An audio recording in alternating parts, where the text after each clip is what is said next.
로마서 8장 1절과 2절, 신약 성경 248페이지.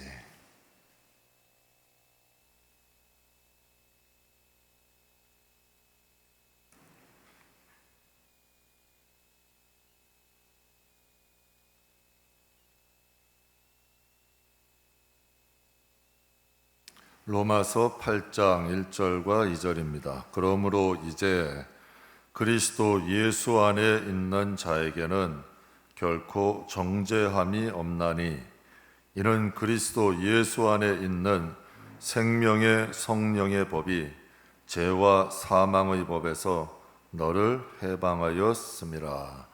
아멘. 우리 함께 봉독하겠습니다.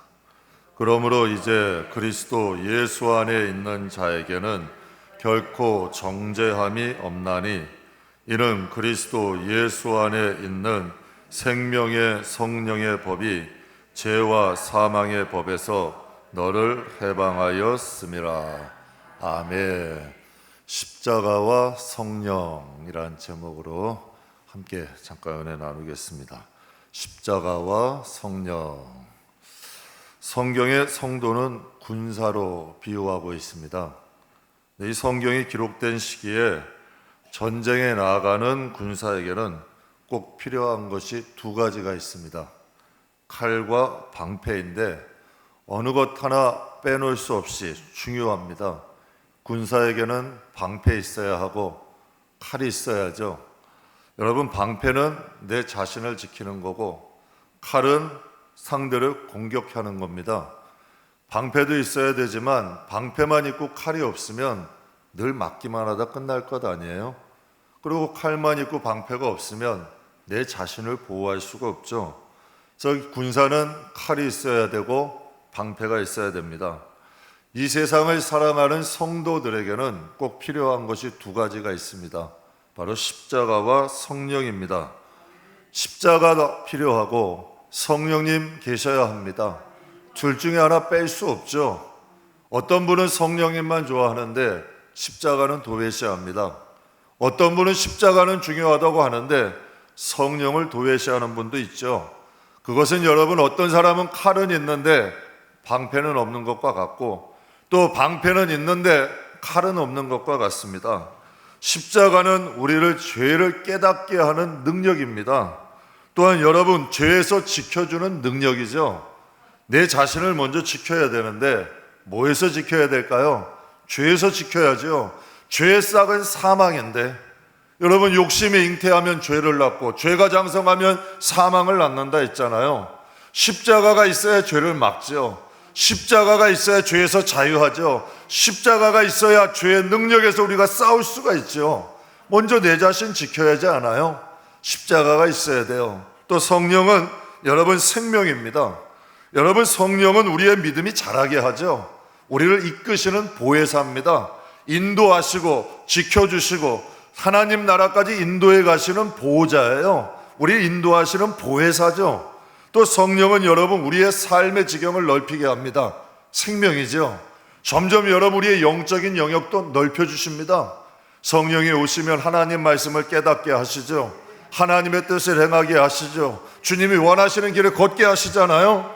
그럼 삶의 영역이 넓어지죠. 우리의 영적인 신앙의 깊이도 깊어지죠. 우리가 더 강력해지는 거예요. 더 강건해지는 거예요. 더 충만해지는 거죠. 그러니까 성도에게는 십자가도 있어야 되고 성령도 있어야 합니다. 십자가와 성령은 기독교 최고의 핵심 가치죠. 여러분, 십자가와 성령을 통하여 알 수 있는 게 있어요. 성도의 영적 상태 알 수 있습니다. 또 여러분, 성도의 신앙의 수준을 알 수 있죠.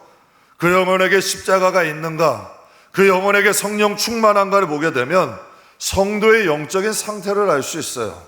또 신앙의 수준도 알 수 있죠. 저는 오늘 여러분과 함께 본문 중심으로 십자가와 성령 이 두 가지 함께 은혜 나누겠습니다. 첫 번째로 십자가인데 본문에 이렇게 말씀하세요. 그러므로 이제 그리스도 안에 있는 자에게는 결코 정죄함이 없나니. 왜 예수 안에 있으면 정죄함이 없을까요? 왜 예수 안에 있으면 정죄함이 없나요?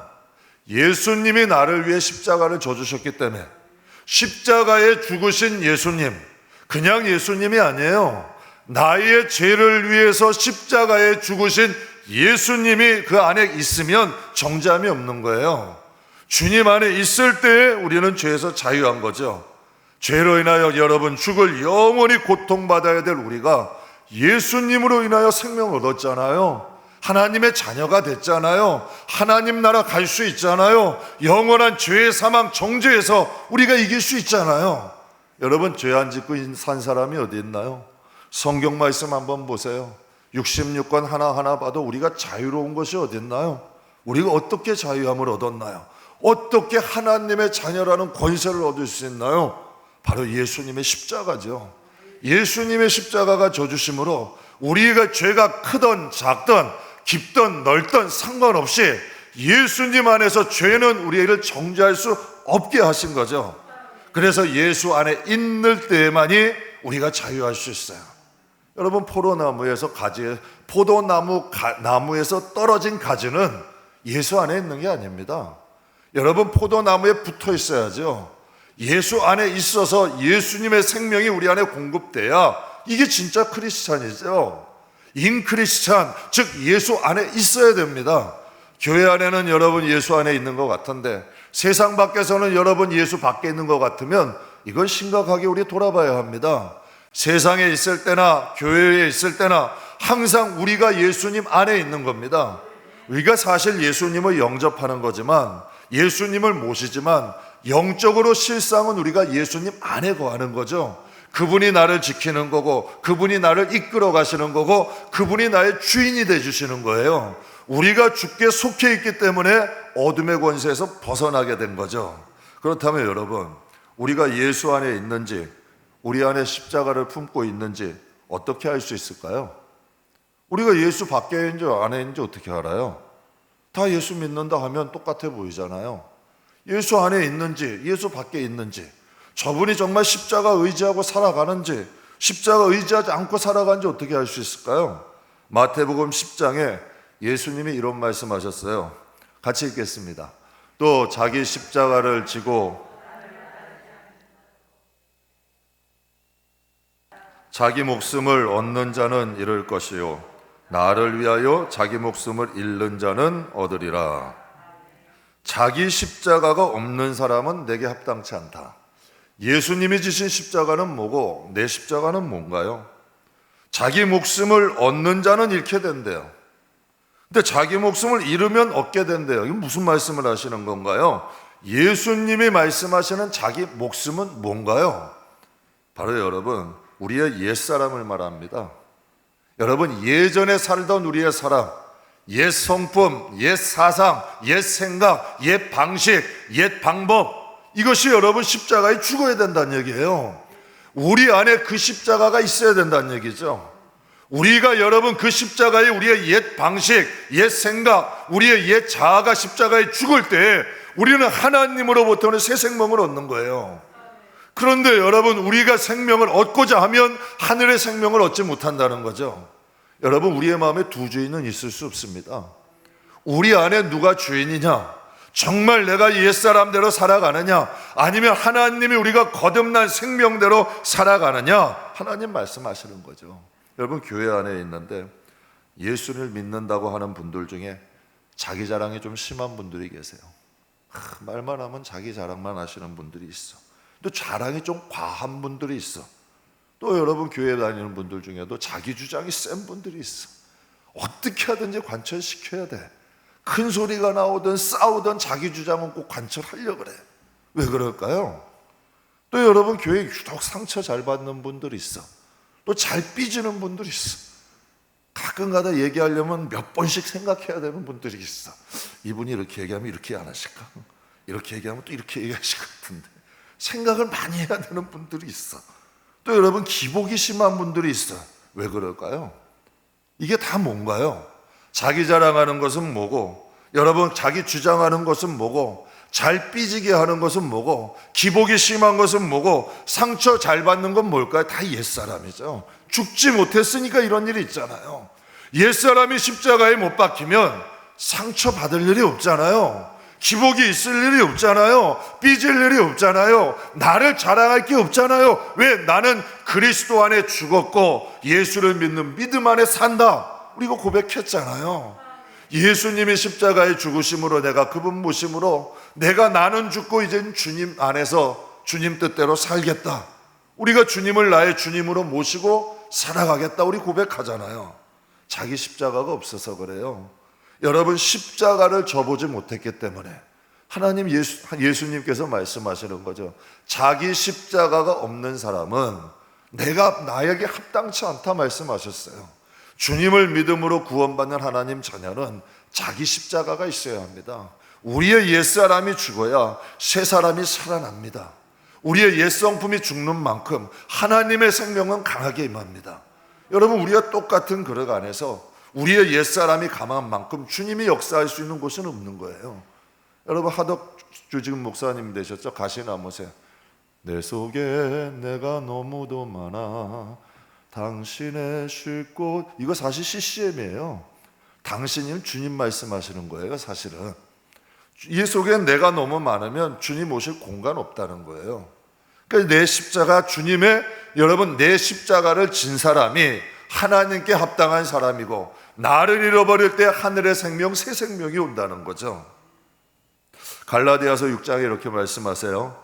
그러나 내게는 우리 주 예수 그리스도의 십자가 외에 결코 자랑할 것이 없으니 그리스도로 말미암아 세상이 나를 대하여 십자가에 못 박히고, 내가 예수님만 자랑하게 되는데 그리스도 때문에 세상이 나에 대해서 십자가에 못 박히고 내가 또한 세상에 대해 그러하니라. 이게 무슨 뜻이냐면 세상이 이제 더 이상 나의 죄를 정죄하지 못한다는 거예요. 왜? 세상이 십자가에 못 박혔다는 거예요. 나를 정죄하거나 판단하거나 비난하지 못한다는 거죠.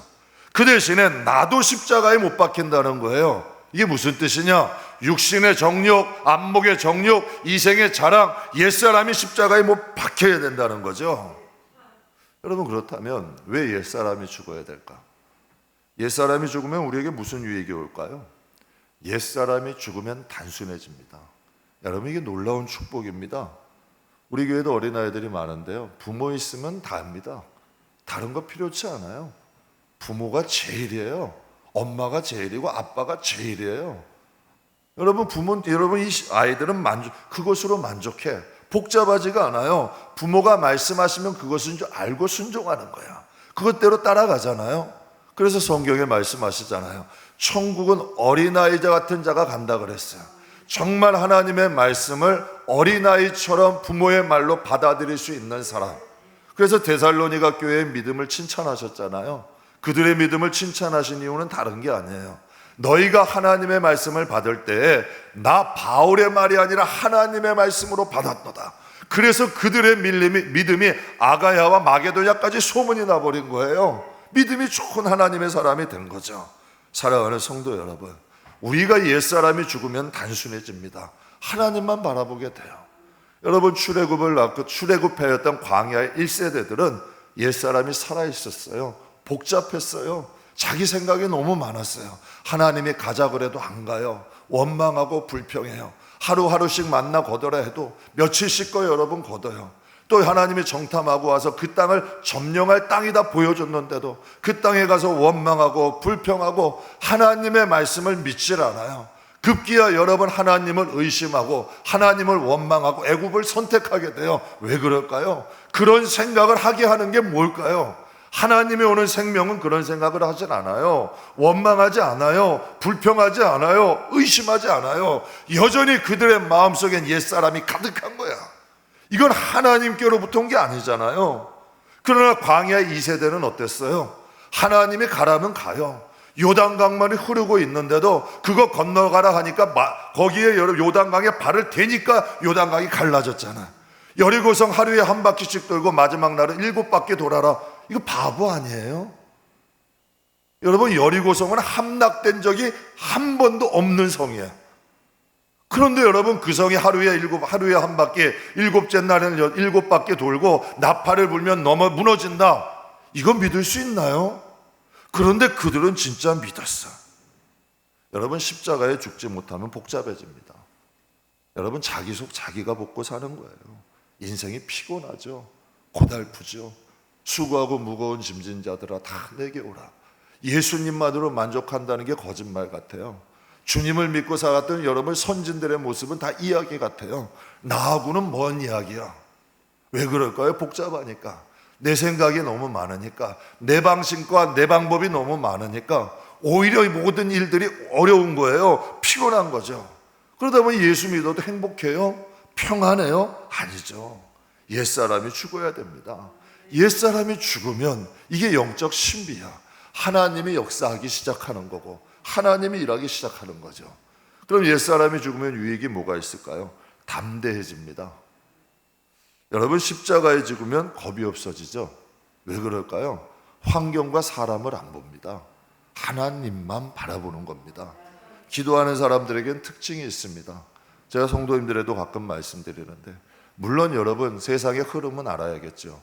그러나 저도 믿음 생활하고 성도님들 보고 하나님이 축복해 주시는 사람들은 공통점이 있어. 세상에 여러분 이러한 것들에 여러분 흔들리지 않아요. 여러분 본죽을 창업했던 그 사장님이 속실한 신자예요. 정말 하나님이 몇 번의 실패를 하다가 죽가게를 여러분 대학로에서 차렸다가 그게 잘 돼가지고 이렇게 된 건데, 그분도 시험이 있었어요. 그 삶이 어려워져서 포장마차 같은 데다가 호떡 장수를 한 거예요. 근데 호떡 장수 니아깔 끄는 게 그래도 괜찮은 사업을 했던 분이거든. 그게 창피했던 거예요. 근데 하나님께서 어느 날 그의 마음에 그 부끄러워하는 마음을 보게 하신 거예요. 너 그 마음이 무너져야 하나님이 쓰신다는 거예요. 그래서 그거 깜짝 놀라고 여러분 니아까 끌고 호떡 장수하던 분이 본죽 지금 회장님이에요. 사랑하는 성도 여러분, 하나님을 믿으면 담대한 거야. 내 체면 생각하고 여러분 내 자존심 생각하고 내 생각 내 방식 추구하다 보면 하나님 뜻은 안 보이는 거예요. 그러나 정말 여러분 내 생각과 내 방식을 내려놓고 십자가에서 옛사람이 죽으면 환경 사람 보는 것이 아니라 하나님 바라보면서 여러분 묵직하게 나가는 사람 위에 하나님이 역사하실 수 있죠. 여러분 하나님이 우하는데 좌해요. 하나님 좌하는데 우해요. 하나님이 인도할 수 없는 거예요. 초대교회 성도들을 말할 때 성경은 이렇게 말해요. 세상에 감당할 수 없다. 초대교회 시대에 여러분 많은 사람들이 그들을 이렇게 얘기했어요. 그들은 전염병 같다. 두렵다는 거예요. 감당이 안 된다는 거예요. 초대교회 성도들은 힘이 있는 사람들이 아닙니다. 권력이 있는 사람들이 아닙니다. 그들이 뭐가 두려웠을까요? 그들은 두려움이 없었으니까. 그들은 무서운 게 없었으니까 두려웠던 거예요. 그래서 네로 황제도 그 폭군도 기독교인들이 두려웠던 거예요. 그들은 하나님 말씀이면 무조건 가거든. 하나님 말씀이면 하라 하면 그냥 가거든. 그러니까 그들이 두려운 거죠. 돈을 사랑하는 사람들은 돈이 많은 사람 앞에서 기죽습니다. 돈을 사랑하는 사람들은 돈 많은 사람 앞에 가면 기죽어요. 여러분 권력이나 힘을 갖기 원하는 사람은 힘 있는 사람 앞에 가면 비굴해집니다. 또 인기나 사람의 칭찬, 평가에 민감한 사람은 인기가 많고 좋은 평가받는 사람이 있으면 그런 사람들 부러워합니다. 그러나 오직 주님으로 만족하는 사람은, 십자가에서 여러분 옛사람이 죽은 사람은 주시면 만족하죠. 없으면 감사하죠. 자족하고 감사하고 살아갈 수 있는 거야. 그러니까 강력한 거고, 그러니까 어둠이 감당할 수 없는 거고, 그러니까 어느 곳에 가도 여러분 잡초처럼 다시 일어나는 거야. 왜? 내 힘으로? 아니죠. 하나님이 주시는 힘으로. 어제 저녁에 제가 오늘 새벽에도 잠깐 말씀드렸는데, 오늘 저녁에 어제 저녁에 한 7시가 좀 넘어서 퇴근을 했어요. 저녁 먹고, 우린 딸도 없고 둘이 사니까 저녁 잠깐 먹고 작은 거실, 집 넓지 않아요. 조금 좁아요. 좁은 거실에서 이제 임 목사님과 같이 누워 있었어요. 근데 갑자기 이 마음에서 이런 말이 나오더라고요. 야, 이 정도면 행복하다. 부족한 게 없어요. 밥 잘 먹고, 목회할 교회 있고, 또 허리 필 수 있는 집 있고, 또 임 목사님도 옆에 있으니까 심심하진 않고. 아니, 근데 뭐가 더 필요한 거예요? 그냥 감사하더라고. 그러니까 여러분 이 정도면 세상 살만한 거 아니에요? 여러분 죄송한데 제가 이런 말씀 드려요. 내가 꾼 꿈은 개꿈이에요. 이루어지지 않아요. 헛된 꿈이에요. 그러나 하나님이 나를 어여쁘게 보사 꿈을 꾸게 하시면 그건 세상이 못 막아요. 여러분 요셉이 꿈을 꿨죠. 요셉이 하나님이 꿈을 주시니까 사단들도 역사하는 것 아니에요. 다니엘의 응답도 사단들이 막았잖아요. 그러나 결국 여러분 하나님께서 도우시니 하나님이 주신 꿈은 이루어지는 거예요. 다윗을 죽이려고 여러분 사울이 10년 가까이를 쫓아다녔어요. 여러분 요셉도 팔아버렸어요. 보디발의 아내는 간음이라는 여러분 간통죄라는 누명도 씌웠어요. 오히려 화가 복이 되잖아. 그래서 여러분에게 늘 말씀드려요. 내가 하나님 안에 있다면, 내가 주님을 붙잡고만 있다면, 내가 예수 안에 있다면 고난은 축복이 돼요. 화도 복이 돼요. 하나님이 바꿔주신다는 얘기지. 선진들 한번 보세요. 고난 안 겪고 복을 받은 사람이 있어요? 화나 억울함 없이 하나님이 축복하신 사람 있어요? 그런데 참 이상하죠? 고난도 축복이 되잖아요. 화도 반전이 되잖아요. 이게 하나님의 능력이야. 그래서 십자가를 진 사람들은 담대한 거죠. 사랑하는 성도 여러분, 비전이라는 건 내가 꾸는 꿈이 아닙니다. 많은 분들이 자신이 꿈을 꾸고 비전인 줄 알아. 자신이 꿈을 꾸고 하나님이 내 뜻 안 들어주신다고 실망해. 원망이 아니에요. 하나님이 주신 꿈을 꿔야 돼. 그리고 어떠한 장애가 있어도 묵직하게 나갈 줄 알아야 돼요. 여러분, 하나님이 때로는 우리 막으셔. 버릴 건 버려야 돼요. 만약 요셉이 이 보디발의 집에 가정 총무인데 이거 놓칠까봐 여러분 보디발의 아내 유혹에 타협했다면, 여러분 감옥석에서 술관원장 꿈 해석해 줬잖아요. 그러나 여러분 그가 1년이 지나도 깜깜무소식이야. 그럼 낙심했다면, 요셉이라는 사람에겐 낙심이 없어요. 우리 선진들에겐 특징이 있어. 그냥 예수의 생명으로 살아가기 때문에 자신의 생명이 없다 보니까 하나님의 생명으로 살다 보니까 그냥 끝까지 가는 거야. 전 이게 좋아. 왜 예수를 믿는다고 하는데 원망해? 왜 예수를, 사람도 그래요. 저는 한번 믿으면 끝까지 믿어. 그 사람이 내 앞에 어떻게 하고 떠나갈 때까지 그냥 믿는 거야. 믿는다 했잖아. 사랑한다 했잖아. 하나님 한번 보세요. 예수님 한번 분명히 말씀하시죠. 제자들을 사랑하시되 끝까지 사랑하시니라. 가룟이다가 배신할 것도 알았지만 그를 지켜보시잖아요. 여러분, 베드로가 배신했지만 갈릴리까지 가시잖아요. 요한의 아들 시몬아, 나는 너 사랑하는데 너 아직 나 사랑하냐? 너 이러고 있지 말고, 고기 잡지 말고 내 양을 치라. 다시 데려가시잖아요. 사랑하는 성도 여러분, 하나님에 대한 믿음 가집시다. 그리고 하나님이 주시는 꿈을 꿔야 돼요. 십자가는 방패입니다. 나를 지키는 거죠. 내 자신 목회 잘못하면 안 됩니다. 정말 여러분, 우리 디모데전서, 저도 목회서전 보면서 금요일날 은혜 나누는데요, 정말 여러분 이 시대는, 이 코로나 시대 목회 잘해야 됩니다. 목사만 교회 목회, 여러분 목사님도 교회 목회 잘하라고 하잖아요. 여러분 하나님 붙잡고 가라 하잖아요. 여러분은 여러분 목회 잘해야 돼요. 여러분 가정 목회 잘해야 돼요. 이왕 우리가 이 세상에 한 번 태어나는 거 하나님 뜻 잘 따르다가 하나님께 영광 돌리다 가야죠. 그러려면 어떻게 해야 돼요? 하나님은 실패가 있나요? 하나님은 실수가 있나요? 그럼 우리는 어떻게 해야 돼요? 내가 십자가에 죽고 하나님 단단히 붙잡으면 되는 거예요. 제가 예전에 개척 처음 할 때 여기 이제 좀 소개시켜줬던 한 분이 계세요. 그분이 그러더라고요. 참 젊은 시절에 방황을 많이 했는데 친구 하나 잘 만나가지고 자기 인생이 폈대요. 제가 그거 보면서 그런 생각했어요. 야, 세상에 지인 하나 잘 만나도 인생이 바뀌어. 멘토 하나 잘 만나도 인생이 바뀌어. 우리 하나님 만났잖아요. 그런데 내 자아가 있으면 하나님이 어떻게 역사하세요? 내 고집, 내 생각, 내 방식 여전히 추구하는데 어떻게 하나님이 일하실 수 있냐는 얘기예요. 내려놓으려면 철저히 내려놔야죠. 한번 믿으려면 끝까지 한번 믿어봐야죠. 에스더가 그러잖아요. 죽으면 죽으리다. 나오미가 여러분 룻이 나오미 시어머니 아니에요? 어머니 하나님이 내 하나님이다. 그래서 여러분 쫓아갔더니 예수님의 족보들은 여인 됐어요. 하나님은 절대 거짓말 안 해. 하나님은 믿는 자의 믿음을 실망시키지 않아. 오히려 간증되게 하시지. 사랑하는 성도 여러분, 죽는 게 사는 길입니다. 자는 죽어야 됩니다. 옛사람 죽어야 됩니다. 그래야 하나님의 생명, 하나님의 영광, 정말 창세 때 아담 이후로 깨져버렸던 하나님의 형상이 우리 안에 다시 회복돼야 됩니다. 그래서 하나님을 의지하고 바라보고 살아갈 때 하나님이 역사하실 수 있는 줄 믿습니다. 십자가는 나를 지키는 방패다. 두 번째, 성령은 2절 말씀에 이는 그리스도 예수 안에 있는 생명의 성령의 법이, 이렇게 말씀하셔요. 그러므로 그리스도 예수 안에 있는 생명의 성령의 법이 죄와 사망에서 너를 해방했다. 생명의 성령이래.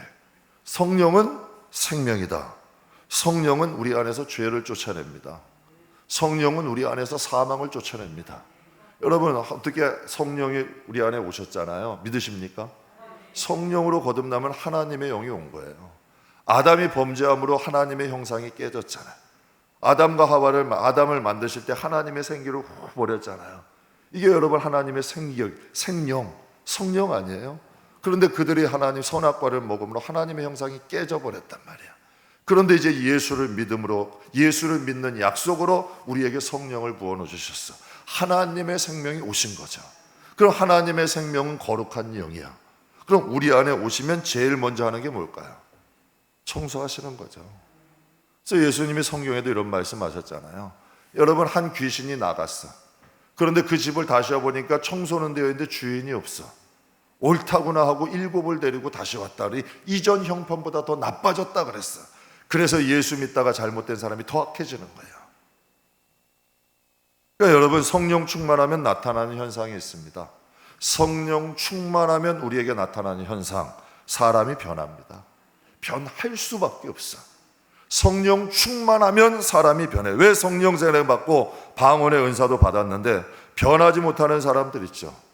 여전히 그대로야. 왜 그럴까요? 미숙해서 그래요. 영적으로 서툴러서 그래요. 옛사람이 죽지 못해서 그래요. 성령의 인도하심을 따르지 못해서 그래요. 여러분, 자기 십자가가 없으면 성령이 사용하실 수가 없죠. 그래서 여러분, 이 성령 세례는 예수를 회개하고 예수를 믿다. 이게 무슨 뜻이에요? 회개란 청소예요.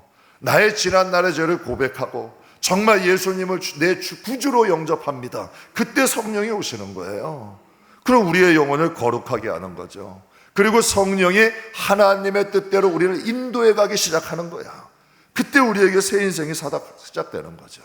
그런데 불순종해, 거역해, 거부해, 거절해. 이건 무슨 뜻일까요? 여러분, 내가 거절하고 불순종하고 거부하고, 여러분, 이렇다는 건 무슨 뜻이에요? 내가 아직 하나님의 소유가 되지 못했다는 거잖아요. 여러분, 우리가 주님의 거라고는 했는데 여전히 나의 자아대로 살아가. 이게 사실은 위험한 신앙이에요. 부르심은 받을 수 있어도 택함 받을 심령은 아니야. 그래서 항상 우리가 연습해야 되는 거예요. 경건의 연습은 범사에 유익하니 금생과 내세의 약속이 있다 했잖아요. 목소리 크다고 성령 충만 아닙니다. 여러분, 또 뜨겁다고 성령 충만 아닙니다. 그럼 성령 충만한 거 어떻게 할 수 있을까요? 누가복음 6장 우리 같이 읽겠습니다. 나무는 각자 그 열매로 아나니 찔레에서 포도를 따지 못하느니라. 선한 사람은 마음에 쌓은 선에서 선을 내고 악한 사람은 그 쌓은 악에서 악을 내나니 마음에 가득한 것을 입으로. 아멘. 나무는 무엇으로 안다고요? 그 열매로 안다. 성령 충만하면 여러분, 죄와 사망은 쫓아내게 되죠. 우리를 사망으로, 지옥으로 끌고 가려 하는 죄와 사망을 어떻게 하나님이 놔두시겠어요? 성령이 오시면 쫓아내는 거죠. 그러면 여러분, 성령이 오셔서 우리 안에 뿌리를 내렸어. 나무가 뿌리를 내리면 어떻게, 무슨 현상이 일어나나요? 열매를 맺잖아요. 그런데 나무가 한번 옮겨 심는다고 뿌리가 금방 내려져요? 아니죠. 성령이 오셔서 우리 안에 뿌리를 내리면 열매를 맺기 시작해요. 그래서 갈라디아서 5장에 이런 말씀하시죠. 오직이래. 오직 성령의 열매를. 여러분, 성령 충만했는데 혈기도 충만해. 성령 충만한데 탐욕도 충만해.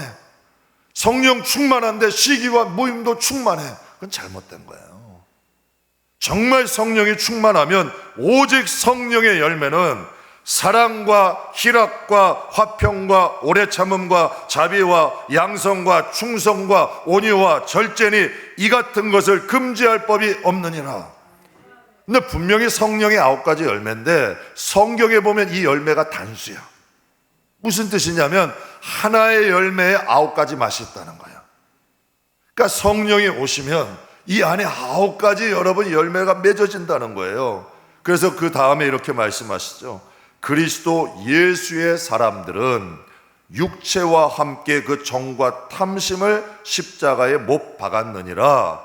만일 우리가 성령으로 살면 또한 성령으로 행할지니라. 성령의 열매를 딱 말씀하시고 이렇게 말씀하시잖아요. 아까 말씀에 그리스도 예수의 사람들은, 우리 성경에 성령의 9가지 열매를 말씀하시고 십자가 말씀하시잖아요. 그리스도 예수의 사람들은 육체와 함께 그 정과 탐심을 십자가에 못 박았다. 십자가와 성령은 떨어뜨릴 수가 없는 거야. 십자가 있고 성령, 이건 말이 안 되는 거예요. 사실은 십자가가 있으면 그 안에 성령이 오실 수밖에 없어. 성령이 계시다는 건 십자가가 있다는 이야기야. 그래서 성령으로 살면 성령으로 행할지니. 여러분, 성령으로 열매를 맺은 사람은 이 세상에서 천국 삶을 삽니다. 정말 하나님이 주시는 평안이 있어. 분명히 내가 지금 어려워, 분명히 내가 힘들어. 그런데 하나님이 주신 평안도 있는 거예요. 저희가 우리 개척 맨 처음 할 때, 그래도 저희는 개척 이제 둘이 이제 시작을 했잖아요. 그럼 찾아오는 분들마다 아이고 힘드시죠? 힘드시죠? 둘이 맨날 뭐 있으니까 아유 힘드시죠? 맨날 힘드시죠? 그래. 근데 도와주진 않더라고. 왜 그러냐면 얼굴을 보니까 뭐 이렇게 힘들어 보이질 않은 것 같아. 사랑하는 성도 여러분, 우리도 마찬가지예요. 그리스도 예수의 사람은 조금 힘들지만 그래도 이 안에 행하고자 하는 뭔가 꿈틀꿈틀거리는 소망이 있어. 정말 여러분, 될 사람은 될 수밖에 없다니까. 그리스도 예수의 사람들은 이 안에 기쁨이 있는 거야. 여러분, 늘 두려워, 늘 쫓겨, 늘 이 마음에 여러분, 이 마음에 여러분 다 어려움이 가득하다면 얼굴에 나타나는 거예요. 제가 우리 딸에 딱 보면 얼굴 보면 영재가 잘해주는지 못해주는지 대본에 나와. 얼굴은 딱 나오는 거예요. 얼굴 딱 보면 너 무슨 일 있냐? 대본에 나오는 거예요. 왜? 마음에 있는 게 얼굴에 나오는 거야. 사랑하는 성도 여러분, 어려울수록 성령 충만해야 돼요. 어려울수록 하나님도 의지해야 돼요. 그래야 여러분 이 삶의 자리도 하나님의 인도함이 반드시 있습니다. 그래서 여러분, 성령의 열매를 맺는 사람이 진짜 강한 사람이야. 진짜 여러분 세상이 감당할 수가 없다니까요. 정말 죄와 사망에서 승리한 그리스도의 사람이 되는 줄 믿습니다. 1963년도에 강원도에서 고재봉이라는 사람이 27세의 청년인데요. 뭐 아시는 분은 아실 거예요. 도끼를 들고 일가족 6명을 여러분 끔찍하게 살해하는, 여러분 그런 일이 있었어요. 그게 얼마나 이 사람이 악질이냐면 이 도끼로 사람을 6명이나 죽인 거야. 근데 얼마나 이 청년이 악질이었냐면 감옥에 딱 들어가면 각 강마다 대장들이 있어. 그리고 여러분 처음 들어가는 심참들은 화장실 옆에서 자야 되고 화장실 청소를 해야 된대요. 근데 거기에 딱 들어가자마자 이렇게 얘기를 했대요. 나는 6명을 죽인 사람이고 1명 더 죽인다고 나에겐 달라질 거 없다. 거기 사람들은 여러분 단번에 제압하고 대장이 돼버린 거예요. 그리고 여러분 각 방마다 철문이 있는데 죄수들이 잘 있나 하고 이렇게 조그만 문 있잖아요. 그 열어보고 그걸 딱 열어보는데 이 마음의 교도관에 대한 여러분은 자기가 이제 마음에 안 드는 교도관이 있었어요. 그러니까 그거 딱 여는 교도관의 이 손으로 눈을 찔러버린 거예요. 그 정도로 악질이에요. 정말 상종할 사람이 아니야. 악한 사람이죠. 부끄러움도 몰라. 만나면 피하고 싶은 사람이에요. 근데 인천에 한 집사님이 계셨는데 새벽 기도를 가셨어요. 근데 이 집사님이 새벽에 기도를 가서 기도를 하는데 성령의 감동이 온 거예요. 하나님이 그에게 이런 말씀을 하시더래요. 고재봉을 전도해라. 이분이 깜짝 놀랐대요. 자기가 잘못 들은 줄 알았대. 그런데 고재봉을 전도해라. 그래서 그가 그랬대요. 정말 요나처럼 얘기해. 그 악질, 그 사람은 죽어도 싸요. 일가족을 죽인 사람이에요. 하나님 어떻게 그에게 가서 전도를 하라 그러세요? 그 사람은 안 돼요.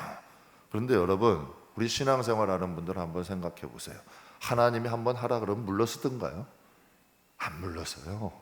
하나님이 한번 계획하시고 작정하시면 내가 빨리 두 손 드는 게 나아. 하나님이 좀 고집이 세. 그러니까 새벽마다 찾아오시는 거야. 그래가지고 결국 이 집사님이 두 손을 들고 감옥에 찾아가지고 복음을 전했대요. 그런데 정말 그가 예수를 믿게 됐대요. 이 집사님하고 이 한 목사님하고 같이 이 살인마 고재봉을 회심시킨 거예요. 근데 그가 이 감옥 속에서 성경을 5번째 이제 완독을 하는데 5번째 여러분 성경을 읽는데 성령이 임하신 거예요. 갑자기 그의 마음에 여러분 뜨거워지더니 방언을 하게 되고 새로운 힘이 솟구치는 것을 체험했대요. 그가 여러분 성령이 임하고 완전히 새 사람이 된 거예요. 온 감옥에서 간수들이고 죄수들에게 악질 놓고 폈던 사람이 여러분 그 죄수들과 교도관애들에게도 그들이 인정받는 새 사람이 돼버린 거예요. 몇 달 만에 사람이 손바닥 뒤집이 바뀌어버린대요. 성령이 진짜 임하시면 사람이 변해요. 살기 등등했던 이 사람이 정말 해맑은 어린아이처럼 변해버렸대요. 사형 집행날이 다가왔을 때 이 고재봉이 이런 탄원을 했대요. 청원을 했대요. 교도소에. 내가 이제 얼마 있으면 사형을 당하게 되는데 교도소에 있는 사람들에게 예수를 전할 기회를 달라. 정말 내가 참여하는 마음으로 복음을 전하고 싶다. 그래서 강당에 죄수들을 모았는데 죄수가 1800명, 교도관이 200명이 모였대요. 그들 앞에서 자신의 죄를 눈물로 회개하고 복음을 막 전했는데 그날 예수를 믿겠다고 여러분 손들고 일어난 사람이 1800명이었대. 여러분 이 사도행전에 베드로가 설교하니까 3000명이 회개했다고 그랬어요. 여러분 사도행전의 역사가 그 감옥 속에도 일어난 거예요. 그것도 여러분 살인마 고재봉을 통해서 일어난 거예요. 그가 여러분 사형주가 얼마 남지 않았을 때 하나님께서 그의 눈을 열어서 천국과 지옥을 보여주셨대. 그리고 여러분 사형 집회하는 그때도 웃으면서 천국을 갔다는 거예요. 여러분 인천의 집사님 악질 살인마에게도 복음을 전할 수 있는 담대함, 이게 어디서 왔을까요? 이게 누가 준 마음일까요? 여러분 이게 인간의 마음으로 돼요? 저한테도 못할 것 같아요. 그런데 하나님이 주신 마음은 가능해요. 도저히 용서받을 수 없을 것 같은 살인마 고재봉도 성령 충만하고 거듭나니까 어린아이같이 변화되잖아요. 사도 바울이 그런 말 했죠. 그는 포악자요 살기 등등하여 다메섹까지. 여러분 믿는 사람들 결박하러 갔잖아요. 그때 여러분 다메섹에서 주님 만나고 그가 뒤집어지잖아요. 그래서 제가 예수를 믿으면서 한 가지 가진 게 있어요. 한 가지, 하나님이 역사하면 누구든지 변할 수 있다. 하나님이 저에게도 그런 마음 주셨거든. 너도 목사하잖아. 너도 변했잖아. 그러니 누구도 변할 수 있다는 거야. 차별이 있으면 안 돼요. 편견이 있으면 안 돼요. 선입관 가지면 안 돼. 누구든지 성령이 임하시면 변할 수 있어요. 새 사람 될 수 있는 거죠. 악한 마귀에게 붙잡혀 불의의 병기로 쓰임받던 그가 성령을 통해 죄와 사망에서 벗어나니, 십자가를 통해 벗어나니 새 사람 되었잖아요. 제가 그 간증 들으면서 이런 생각했습니다. 제가 그 사람보단 죄는 덜 지었어요. 그 사람보단 낫죠. 그런데 나 때문에 몇 명이나 천국 갔나?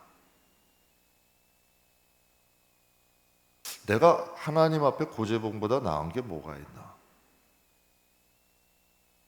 여러분 때문에 몇 명이나 천국 가셨나요? 여러분 때문에 몇 명이나 하나님을 만나셨나요? 전 닉 부이치치 보면 부끄러워요. 사지가 없는 그 사람이 연단에서 여러분 뒹굴뒹굴 굴러가면서 하나님 말씀 복음을 전해요. 정말 우리는 삶의 자리에 조금 부족하다고 원망하고 불평하고 짜증내고 하나님에 대한 믿음을 저버리기도 하고 살지 않아요? 하나님께서 우리에게 두 가지 강력한 무기 주셨습니다. 말씀 마무리하겠습니다. 십자가로 죄를 막는 방패 주셨습니다. 정말 우리 안에 내 십자가 칩시다. 나의 십자가. 옛사람이 올라올 때마다 고백하십시오. 나는 십자가에 죽었다. 이제 하나님의 자녀 안대원이만 남았다. 하나님의 자녀 아무개만 남았다. 우리의 마음에서 불평이 올라오고 염려와 걱정과 두려움이 올라올 때마다 그걸 십자가에 못 박으세요. 하나님이 나와 함께 하신다. 하나님 예수님이 나를 위해 십자가 져주셨다. 그리고 성령 충만합시다. 힘들고 어려울 때 오늘 새벽에도 말씀드렸어요. 야곱에게 말씀하셨잖아요. 집안이 몰락할 위기 아니에요? 그때 하나님께서 야곱에게 딱 나타나셔서 말씀하셨어요. 베델로 올라오라. 베델로 올라오라. 두려움과 걱정과 염려 가운데 있던 그가 베델로 올라가서 하나님을 예배하고 하나님을 만나니 그를 두려워하던 환경들이 사라져 버렸잖아. 내가 염려하고 걱정하고 근심해서 해결될 문제라면 여러분에게 하라 하시겠어요, 진짜로. 그러나 인생의 문제는 내 방법, 내 생각으로 해결 안 됩니다. 특히 하나님이 선택한 사람은 하나님께 머물 때 해결됩니다. 우리 성령을 통해서 내 자신을 새롭게 하고 죄와 사망 몰아내고 영혼을 구원하는 성령 충만한 믿음의 사람 됩시다. 앞으로 십자가만 자랑하고 성령 충만하여 나뿐만 아니라 사랑하는 이들에게까지 복음을 전하고 선한 영향력 나타낼 수 있는 저와 여러분 되시길 주님의 이름으로 축복합니다.